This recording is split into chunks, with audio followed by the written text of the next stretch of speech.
also an academic at the University of Alberta. So here he is.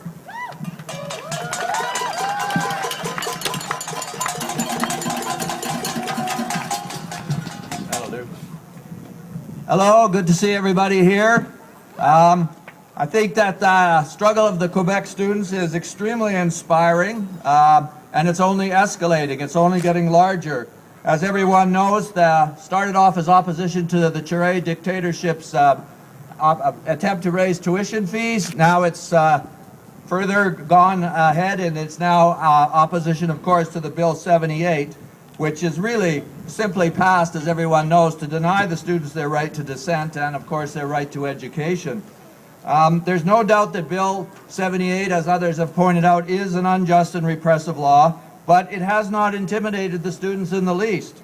In fact, just after the law was passed, what happened? 500,000 people went in the streets. Wow, they were really intimidated.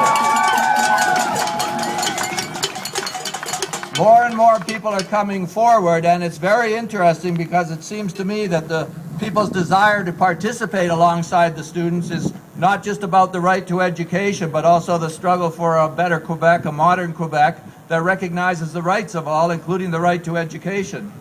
The special law, which basically criminalizes political life in Quebec, in other words, it's criminal to be political.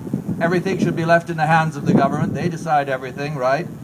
There's a law, there are harsh penalties. We know there's danger of police assaults, and it's being defied again and again. Now, on this issue of violence, which some people have been raised, it's pretty interesting because it reveals once again that it's the state that's responsible for the violence, not the people. There was an evening demonstration. There was an evening demonstration in Émile Gamelin Park in Montreal. Sorry about my French, but there was a large police presence there, and they did not attack the demonstrators. Guess what? The demonstration was peaceful. So it's clear where the violence comes from. It's the state that's responsible for all the violence and anarchy, not the students.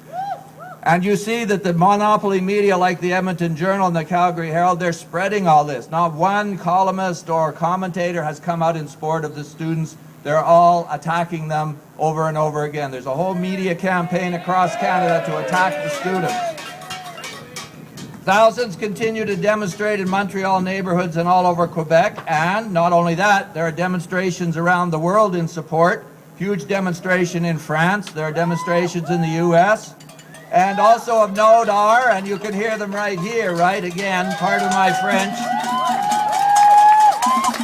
but I think they're called Manif de Casserole, and the people come out in their neighborhoods.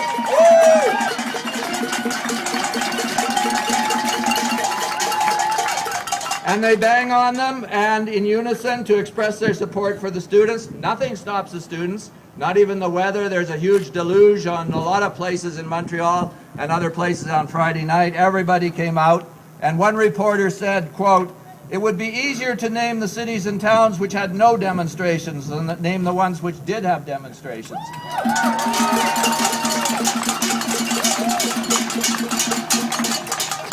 Just a couple of other developments here. On May 25th, students' associations, union centrals, and community groups filed court actions to annul the special law.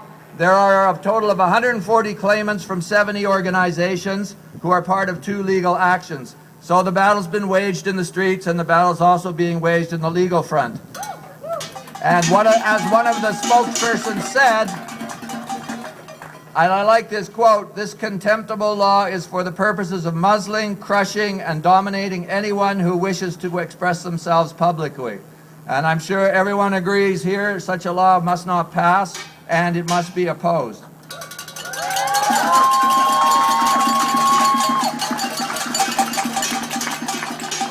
As you can see, well, we of course have support in Edmonton. We've held some rallies on the campus at the University of Alberta, supporting the Quebec students, and I guess you could say even there we had a little taste of, quote, special laws, because when a group of demonstrators, which included many students and faculty, tried to march onto the campus, suddenly the police prevented them and said there was some special regulation suddenly in force. So we're not just supporting them out there. You know, this is something we have to keep in mind. For us, we have to prepare, we have to organize to resist, and we have to figure out what tactics we could use in these situations ourselves, just as the Quebec students. I thought everyone might be happy to hear that the Edmonton and District Labour Council, which represents the unions in this area, has passed a resolution in support of the Quebec students.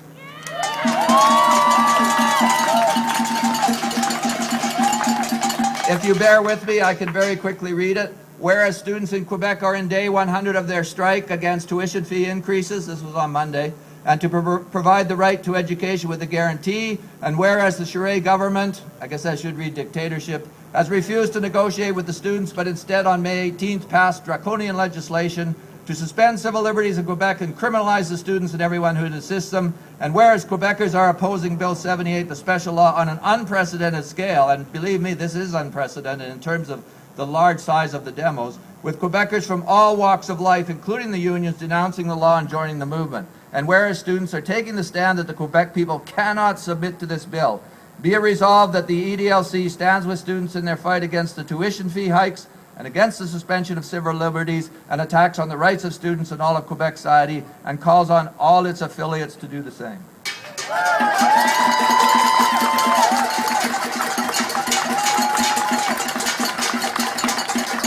So this support will definitely continue, I'm sure.